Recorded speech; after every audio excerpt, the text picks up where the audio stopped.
네, 그럼 오늘의 건강 관련 주제도 한번 살펴보도록 하겠습니다. 오늘의 10대 질환 주제는요, 바로 동맥경화인데요. 이 동맥경화는 혈관이 좁아지거나 갑자기 막혀서 심각한 합병증을 유발하는 증상을 말합니다. 이처럼 동맥경화는 혈관이 줄어들면서 증상 역시 다양하게 나타나는데요. 동맥안이 50% 이상 좁아지면 혈류 공급이 감소해 증상이 나타나고요. 그 증상으로는 협심증, 심근경색, 뇌졸중, 말초 혈관 질환 등이 있다고 합니다. 동맥경화 자주 들어보신 것만큼 주위에 이 증상을 갖고 계신 분들 많으신데요. 황만기 원장님, 저희가 앞서 이야기를 해봤지만 조금 더 쉽고 명쾌하게 설명해 주시죠.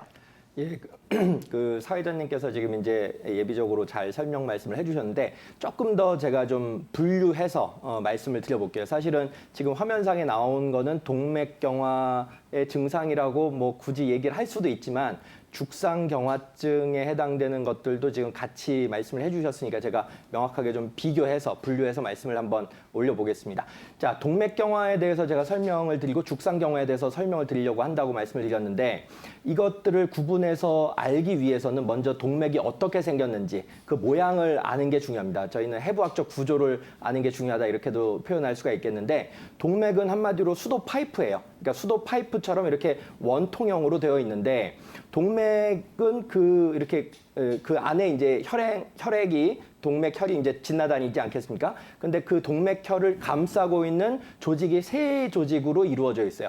겉에 있는 조직은 외막이라고 바깥 외자를 써가지고 외막이라고 표현을 하고 가운데 중자를 써가지고 중막이라고 표현하고 안쪽에 있는 것을 내막이라고 표현을 합니다. 그런데 오늘의 주제이기도 한 동맥경화증을 조금 더 학문적으로 세심하게 표현을 해보자면 이 세 개의 막 중에서 가운데 있는 중막에 문제가 생기는 겁니다. 중막에 무슨 문제가 생기느냐?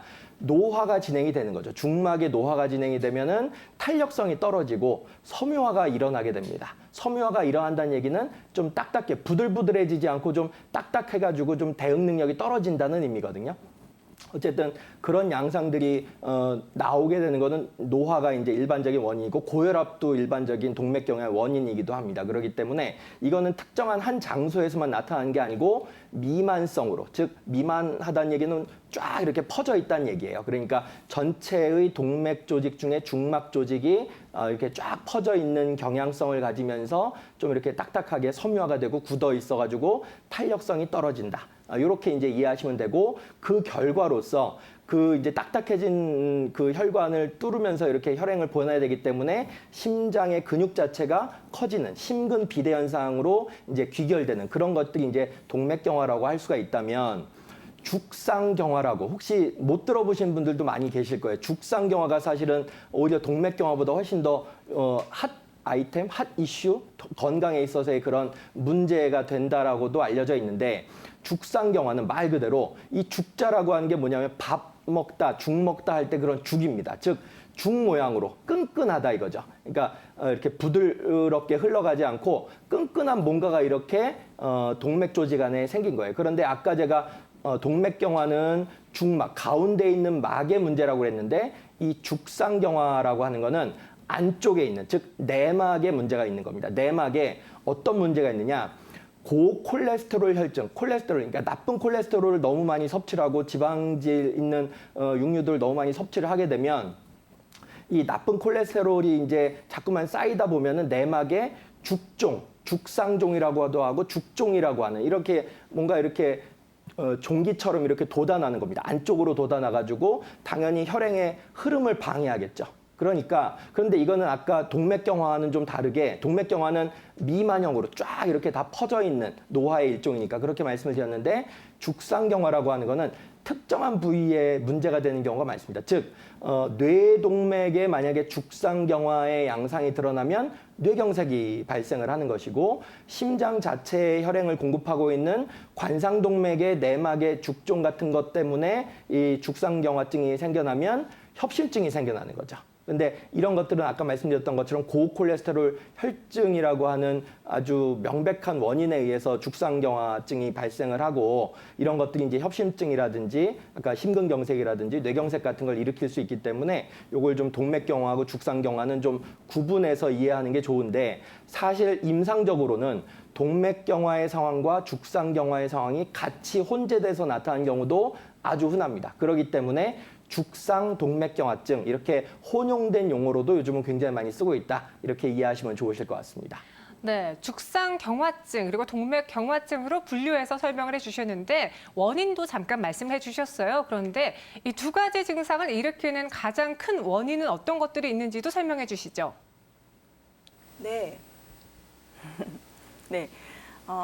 잘 아시겠지만 가장 큰 원인은 노화인데요. 또 아니면 가족력이 있으신 분들한테 더 많이 이런 질환들이 생기고요. 근데 노화나 가족력 말고 이제 위험인자를 크게 5개를 뽑아요. 이런 걸 제외하고 그중에 가장 중요한 부분이 바로 비만입니다.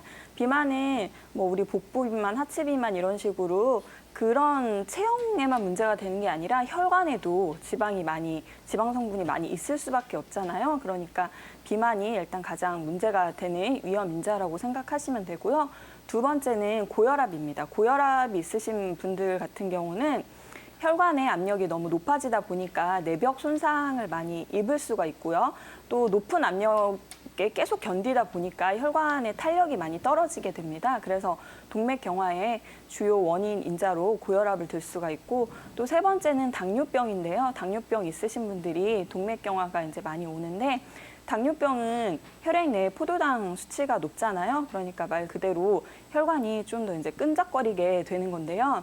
그러다 보니까 혈류순환에 좀 방해도 되고 또 당뇨 있으신 분들은 혈관이 좀 좁아지게 되는 경향이 많습니다. 그래서 동맥경화의 원인으로 당뇨가 또 하나 있을 수 있고요.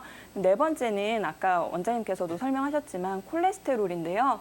콜레스테롤은 이제 좋은 콜레스테롤, 나쁜 콜레스테롤이 있다는 건 많이들 아시죠? 그래서 저밀도 콜레스테롤이 나쁜 콜레스테롤인데 그 저밀도 콜레스테롤이 높을수록 그 동맥경화 그 비율이 높다는 거를 옆에 그림을 보시면은 확인하실 수가 있습니다. 그래서 콜레스테롤이 높은 고지혈증이 또 이제 주요 위험 인자 중에 하나고요. 또 마지막으로는 흡연인데요.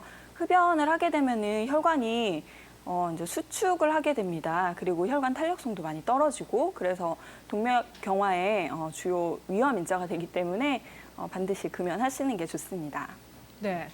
이렇게 원인까지 들어봤는데요. 가장 중요한 건 아마 예방법이 아닐까 싶습니다. 양재원 원장님, 피해야 할 음식들은 어떤 것들이 있을까요?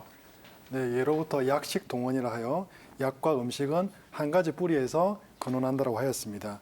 즉 우리가 음식을 조심하면은 질병도 이렇게 많이 예방할 수 있다는 뜻인데요. 기름기가 많거나 기름에 튀긴 음식은 삼가는 것이 좋습니다. 어린이들이 많이 좋아하죠. 도너츠라든지 핫도그라든지 기름에 튀긴 과자, 요거는 이렇게 삼가는 것이 좋고요. 그리고 콜레스테롤이 많은 음식, 우리가 즐겨 먹는 곱창, 양 등 이렇게 내장 부분, 그리고 젓갈류라든지 마른 오징어 이런 거 이렇게 삼가는 것이 좋습니다. 그리고 인스턴트 식품이나 가공식품, 라면이라든지 그리고 가공된 피자, 햄버거 이런 것들 이렇게 삼가는 것이 좋고요. 그리고 당연한 얘기인데 과도한 음주나 탄산음료 같은 거는 삼가는 것이 좋습니다. 이런 동맥경화를 이렇게 예방하기 위해서 먹어야 될 좋은 음식도 있는데요. 혈중 콜레스테롤을 낮추기 위해서 포화지방이나 콜레스테롤이 많이 포함된 음식은 섭취를 제한하고 그리고 불포화 지방산이 많이 함유된 음식은 많이 먹는 것이 좋은데요. 과일, 채소 등의 그런 섬유질이 많이 포함된 음식을 잘 드시는 게 좋습니다. 그리고 우리가 탄수화물을 섭취할 때는 복합 탄수화물이 많이 포함된 곡류라든지 그리고 과일류, 채소류를 많이 먹는 것이 좋고요. 그리고 고기보다는 콩을 통해서 단백질을 섭취하는 것이 좋습니다. 그리고 음식을 조리할 때는 튀기거나 굽기보다는 찜기에 찐다든지 삶아서 먹는 것이 불포화 지방산을 높이고 포화 지방산을 낮추는 지름길을 할 수 있겠습니다. 이런 음식의 조절만으로도 저단백 콜레스테롤을 20에서 30% 정도 낮출 수가 있습니다. 그리고 오메가3 지방산에 대한 얘기를 빼놓을 수가 없는데요. 오메가3 지방산은 에스키모인들로부터 발견이 되었습니다.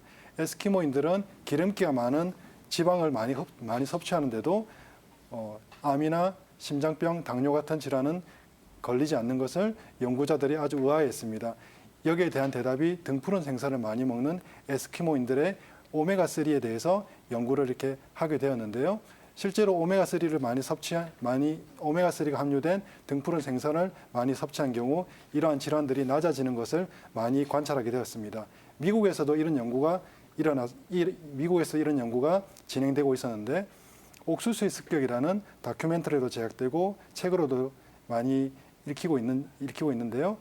우리가 미국에서는 뭐 소라든지 돼지 등의 가축을 기를 때 옥수수 사료를 사용해서 이를 기릅니다. 이를 통해서 나온 고기라든지 치즈, 우유, 계란 등에는 오메가3 지방산보다는 오메가6가 많이 포함되어 있었습니다. 그래서 심장병이라든지 고혈압, 당뇨 같은 질환들이 많이 생겼는데요. 그래서 옥수수 사료를 주지 않고 풀을 먹여서 키워봤습니다. 풀을 먹여서 키워서 그로부터 얻은 고기라든지 그리고 계란이라든지 우유, 치즈를 먹었더니 오히려 비만도 줄어들고 콜레스테롤도 떨어지고 심장병이나 당뇨 같은 경우도 예방된다는 연구들이 요즘 나오고 있습니다. 그리고 한국인에게 있어서도 이것이 굉장히 중요한 얘기가 되는데요. 한국 같은 경우도 들깨라든지 귀리 같은 데서 오메가3 지방산이 많이 함유되어 있습니다. 우리가 이를 통해서 이렇게 보면은 약간 이야기가 다를 수가 있는데 신토불이라는 것을 빼놓을 수가 없거든요. 신토불이라는 것은 그 땅에서 나온 음식이 그 사람한테 좋다라는 단편적인 해석보다는 이러한 식문화가 우리의 유전자 속에 다 포함되어 있기 때문에 한쪽으로 편중된 식생활보다는 어떤 그 지역에서 나온 음식에 맞게 골고루 음식을 섭취하고 그리고 오메가3 지방산을 고기보다는 어떤 곡류를 통해서 섭취하는 것이 좋을 것 같습니다. 네, 식이요법과 함께 피해야 할 음식까지 들어봤는데요. 이상승 원장님, 최근처럼 갑작스럽게 기온이 쭉 떨어질 때는 심뇌혈관 사망자들이 급증한다라고 들었는데 그렇다면 동맥경화 환자들은 이런 추위에 더 조심해야 할까요?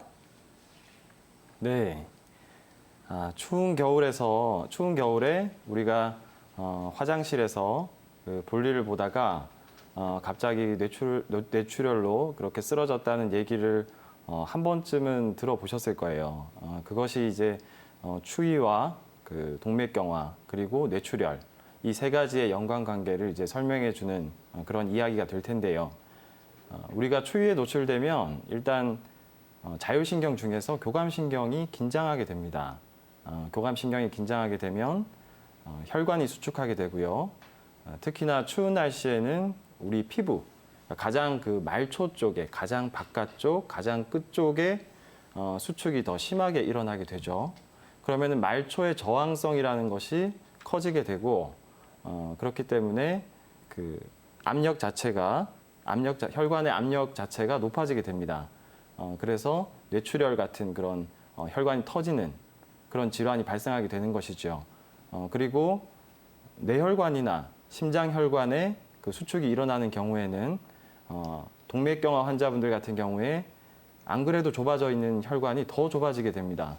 그러면서 뇌경색이라든지 협심증, 심근경색 같은 질환이 발생하게 되는 것이죠. 그리고 또 한 가지 빼놓을 수 없는 것이요. 겨울철에 목 주변을 따뜻하게 해주는 것이 굉장히 중요한데요. 우리 몸에서 뇌로 올라가는 혈관은 앞쪽 2갈래, 뒤쪽 2갈래, 총 4개가 있고요. 내려오는 혈관은 뒤쪽 2갈래밖에 없습니다. 그렇기 때문에 추위에 노출되게 되면은 목 뒤쪽, 어깨 쪽이 긴장하게 되면서 뇌 압력이 급격히 상승하게 됩니다. 그래서 가급적이면 추운 날씨에 외출하시는 분들은 목 부위를 목도리나 목이 올라오는 티셔츠로 따뜻하게 보호해 주시는 것이 필요하겠습니다. 네, 그러면 한의학적 치료법도 들어봐야 될 것 같은데 홍만기 원장님 간략하게 설명해 주시죠. 예, 방송 시간이 거의 다 됐으니까 짧게 설명드리겠습니다.